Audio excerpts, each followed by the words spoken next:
Welcome to Kathmandu.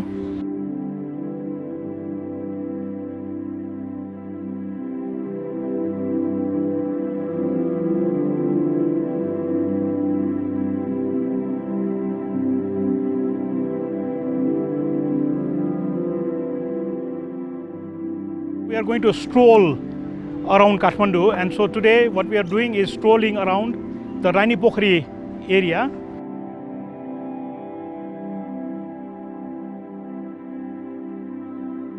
We've just arrived at the statue of a very famous king, who ruled between 1641 and 1674. And so what I'm going to do is tell you three, different stories of things that happened under the reign of this very famous king by the name of Pratap Malla.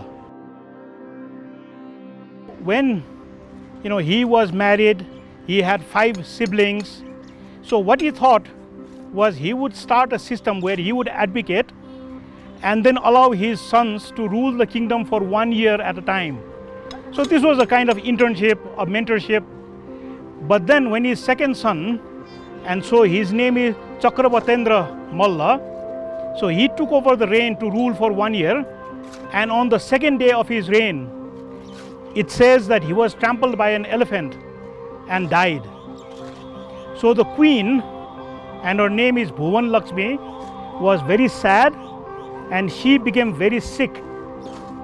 So out of these incidents in Pratap Malla's life, he initiated 3 things that I feel are very relevant, in today's world as well.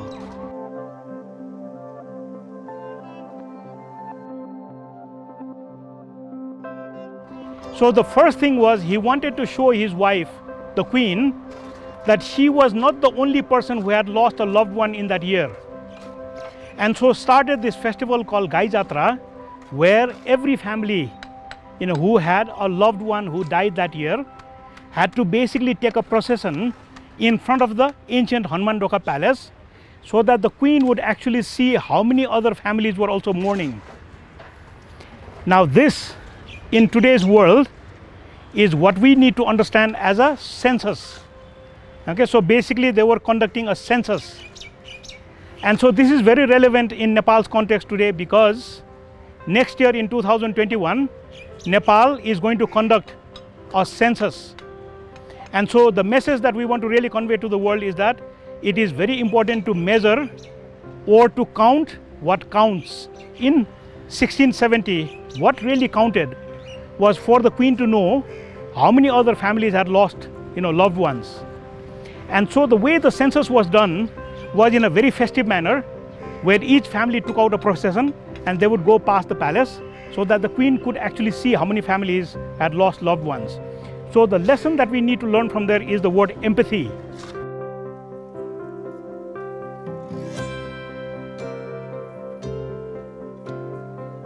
So one of the challenges the queen had was to basically make her laugh, given the fact that the family had gone through such a tragedy.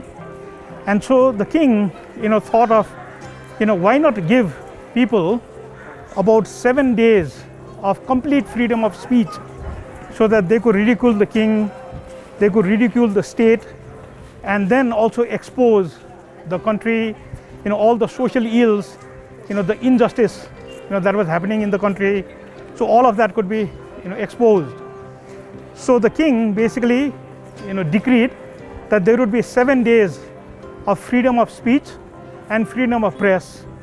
And so what I want you to just understand is that if you look at the road level, so during the day, when you have, chariots, when you have festivals, so people are standing, on these raised platforms to look at the festivities.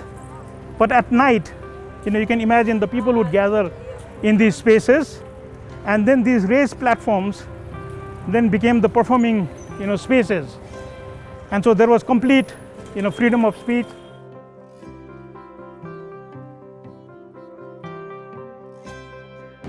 So the queen, as she began to recover, then expressed a wish that she wanted to go and bathe in 51 different sacred sites.